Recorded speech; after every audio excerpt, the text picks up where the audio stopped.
As estações frias do ano são responsáveis pelo aumento médio de 40% de casos de doenças respiratórias. E entre elas estão a rinite, a sinusite e também a pneumonia.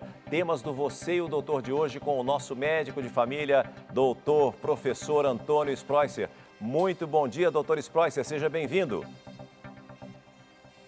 Bom dia, César Filho, bom dia, Renatinha, bom dia, telespectadores. Prazer enorme estar com vocês aqui nessa quarta-feira abençoada. Alegria nossa, doutor. Olha, hoje nós vamos aprender mais sobre as causas, sintomas e também tratamentos desses inimigos da saúde que se tornam mais ameaçadores com a aproximação do inverno, Renatinha. E para começar, doutor, eu tenho uma dúvida aqui, tá? Bora falar de uma doença que é muito séria e é a principal causa de morte entre crianças com até 5 anos de idade, que é a pneumonia. Doutor, o que é que acontece no pulmão de um paciente com pneumonia? Bom, eu vou explicar para vocês, eu vou chamar uma animação para mostrar o pulmão por dentro. O que é uma pneumonia? Então a gente vai notar que o pulmão, que é o órgão da respiração, para ele funcionar direitinho, ele tem a inspiração, a expiração e a pneumonia quando acontece uma infecção, uma inflamação dessa região chamada alvéolo. O alvéolo é essa bolsinha que vocês estão vendo e aí dentro é que é processada a respiração. Quando você respira, o oxigênio vai entrar dentro do pulmão, ele vai entrar dentro dos glóbulos vermelhos. Ó, aí o oxigênio está entrando e o gás carbônico está saindo. Isso é a respiração. Olha lá, o oxigênio vai grudar nos vasos sanguíneos, nas hemácias e o CO2 vai sair. Aí o que acontece? Uma pneumonia é quando tem essa infecção, esse pus aí dentro e a respiração não é feita de modo adequado. Por isso que cai a taxa de oxigenação quando você tem pneumonia. E isso é muito perigoso. Por quê? Porque você pode ir até para o hospital. E é o que está acontecendo hoje. Quando você põe aquele oxímetro no dedo, você vai ver essa oxigenação. E geralmente está baixa porque tem pus, tem infecção no pulmão. Isso é pneumonia. Ô doutor, e é possível uma pessoa ter apenas um princípio de pneumonia? E quais são as causas e os sintomas da doença? É sim, é possível ter só princípio de pneumonia, porque logo é feito o tratamento e a pessoa fica boa, mas às vezes essas principais causas como tabagismo, fumar muito, né, beber muito álcool, o ar condicionado direto no teu corpo, você fica respirando ar gelado, as gripes mal curadas, ou seja, o vírus não foi bem curado, mudanças bruscas da temperatura, todos esses itens que eu falei alteram muito a tua imunidade.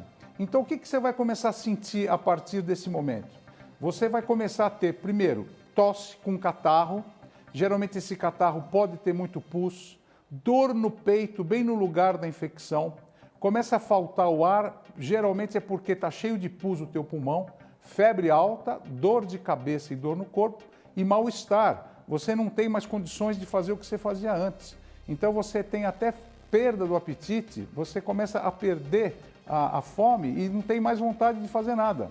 Então, isso é uma infecção progressiva e se você não cuidar, não fizer um tratamento adequado, você pode até ir para o hospital. E o preocupante é que o senhor falando todos os sintomas aqui são muito parecidos, né? Tirando, acho que a dor no peito, com os sintomas da Covid, né, doutor? Então, é preciso que a pessoa fique atenta e saiba identificá-los. Agora, a internação é sempre necessária para os casos de pneumonia e quais são os tratamentos, doutor? Então, normalmente a gente não interna o paciente com pneumonia, como você bem falou, são sintomas da Covid, porque a Covid pega o pulmão e dá pneumonia viral. Mas normalmente a gente tratando a pessoa bem não precisa internar, só interna em casos extremos. E o tratamento como é feito, né? Sempre a gente dá antibiótico para essas pessoas. O antibiótico muitas vezes tem que fazer inalação. É muito importante lembrar que existe a vacina também para a pneumonia. Lembra, as pessoas acima de 60 anos têm que tomar a vacina. E existem vários antibióticos disponíveis no mercado que você pode tomar. E cuidado, proteja-se do frio, agasalhe-se, não saia de casa despreparado e despreparada, porque isso pode abaixar muito a sua imunidade. E essas vacinas da pneumonia, elas estão no mercado. E não é só vacina da pneumonia, gente. Tem que lembrar da vacina da gripe também. A vacina da gripe é importante para a prevenção da pneumonia. Agora, doutor, essa é uma dúvida que eu acho que muitas mamães devem ter, né? Qual é a diferença entre a pneumonia e a bronquiolite que atinge muitos bebês nessa época do ano? Então, a bronquiolite é uma doença dada pelo vírus sincicial respiratório e pode pegar crianças de 2 a 4 anos, mas os bebezinhos também que estão amamentando pode dar. Olha a diferença, aí é uma pneumonia, lembra que eu falei que tem pus dentro do alvéolo? Agora, a bronquiolite é uma inflamação, infecção dentro do bronquíolo. O bronquíolo é esse tubinho que vocês estão vendo na parte final do pulmão, que é chamado bronquíolo. Quando infecta, tem pus, inflama e não entra ar dentro do alvéolo. E a criancinha começa a ter falta de ar, fica cianótica, tem febre e muitas vezes tem que ser levada para o hospital para fazer um tratamento adequado. Então, tomem muito cuidado nessa época do ano. Cuidado para você que está amamentando o nenezinho, não ficar em aglomeração com ele, para ele ter uma imunidade melhor e para resistir ao inverno.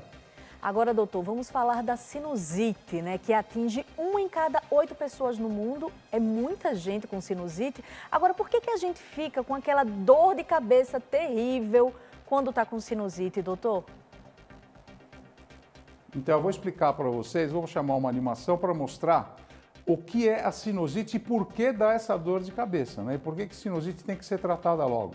Aqui no nosso rosto, vocês vão ver uns buracos que tem na frente, chamados seios paranasais. Esses seios paranasais, que tem o frontal, que vocês estão vendo, tem o maxilar, o frontal, depois o esfenoidal e o etimoidal, eles fazem o quê? Eles produzem muco, e esse muco, ele é feito nessa região para umidificar o ar. Toda vez que você respira, esse ar que entra, ele é umidificado. Quando existe uma obstrução nesses buraquinhos que vocês estão vendo, essa secreção não é mais drenada. Então pode começar a acumular essa secreção nos seios da face, inflama.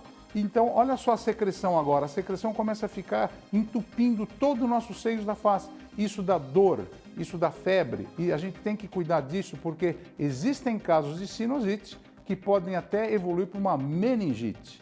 Então essa é a importância de você saber que a sinusite pode ser tratada e diagnosticada. Agora, é verdade, doutor, que a sinusite ela pode se tornar crônica e quais são as principais causas e sintomas? É verdade, sim. Se a gente não cuidar direitinho da sinusite, ela pode ficar crônica, né? Quais são as principais causas da sinusite? Como eu falei que essa causa fica bem aqui, ó, se você tiver um vírus, fungo e bactéria, você pode pegar poeira, principalmente para quem tem alergia, falta de lavagem e de higiene no nariz, desvio do septo. Quantas pessoas têm desvio do septo, né? E quem fuma bastante também. E mudanças bruscas de temperatura. Tudo isso, como eu falo, altera muito a imunidade da pessoa.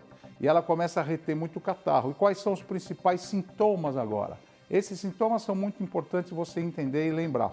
O primeiro dos sintomas que a gente falou, obstrução do nariz. O nariz não funciona mais entrando ar. Secreção nasal, pode sair até pus pelo nariz. Uma dor de cabeça que é progressiva, você já acorda com ela. Mal-estar no corpo inteiro e redução do olfato, porque as células do nariz ficam todas afetadas. Então, toda vez que você tem esses sintomas, procura um clínico, procura um otorrinolaringologista para ver o tratamento adequado a ser feito. Doutor Sprois, se o uso do descongestionante nasal, ele é indicado para esses casos ou precisa ter algum tipo de cuidado? Quais são os tratamentos, mais eficazes para a sinusite? Boa pergunta, Renatinha. O descongestionante nasal, ele tem que ser usado com muito cuidado porque ele pode trazer alterações no coração também. Tem pessoas que são viciadas em descongestionante nasal. Os principais tratamentos para sinusite são antibiótico, muitas vezes a gente tem que dar um pouquinho de cortisona para essa pessoa. A pessoa pode fazer inalação também, a inalação deixa o muco ficar mais fluido e dissolver aquele muco. E lembra, tem vários comprimidos e remédios, mas você, por favor, procura um clínico, procura uma avaliação médica para você fazer, porque às vezes o tratamento errado pode deixar que a sinusite fique crônica. E até existe cirurgia para sinusite. Os desvios de septo, que são importantes, não vai melhorar se a gente não operar o paciente. Então, tem que ter uma avaliação profissional bem feita para resolver o problema. E agora, doutor Spreusser, finalmente nós vamos aprender mais sobre a rinite, um processo inflamatório enfrentado por 30% da população mundial. Doutor, esse problema compromete demais a qualidade de vida das pessoas, não é verdade? Explica pra gente o que é a rinite.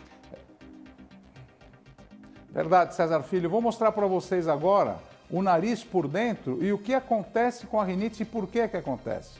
Aqui vocês vão ver uma pessoa, o nosso nariz por dentro de perfil, as conchas nasais e os meatos nasais.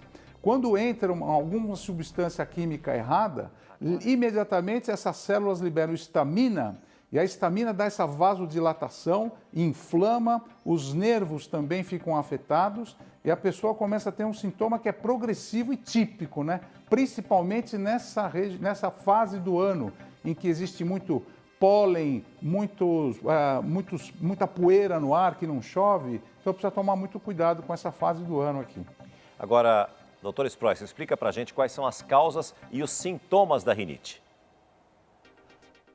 Então, quem tem muita rinite são as pessoas mais alérgicas, né, César Filho? Então, as principais causas são vários alérgicos, perfume, fumaça, mudança de temperatura.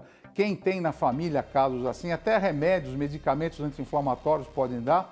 E infecções por vírus, adenovírus, gripe, resfriado, também são gatilhos. E os principais sintomas, César Filho, da rinite, você vê que a pessoa que está do seu lado começa a ter uma secreção no nariz que não para, né? Espirra toda hora, sai secreção pelo nariz, coriza, irritação dos olhos. Você vê aqueles olhos vermelhos, parece até conjuntivite, mas não é. E coceira nos olhos e coceira no nariz, então é um quadro progressivo. E a gente sabe que o tratamento da rinite, muitas vezes, é uma boa higiene em casa. Cuidado com o pó em casa, passa um aspirador, limpa a poeira, cuidado com os animais, principalmente aqueles que soltam pelo. Você que tem alergia, cuidado com gatos, né, passarinhos. Cuidado com a roupa que fica muito tempo no armário, com pólen, ácaro, deixa tomar sol lá fora. Isso tudo são cuidados que você tem que ter, até inalação, às vezes a gente tem que fazer com oxigênio para respirar melhor. Então esses são os principais cuidados, com os remédios, injeções à base de cortisona, muitas vezes até antibiótico. Professor Dr. Antônio Spreusser, é sempre uma alegria recebê-lo aqui no Hoje em Dia para mais uma aula, para mais uma consulta. Muitíssimo obrigado, doutor. Obrigado, boa semana, um beijo carinhoso em todos vocês, fiquem com Deus. Obrigado, um grande abraço. Tchau.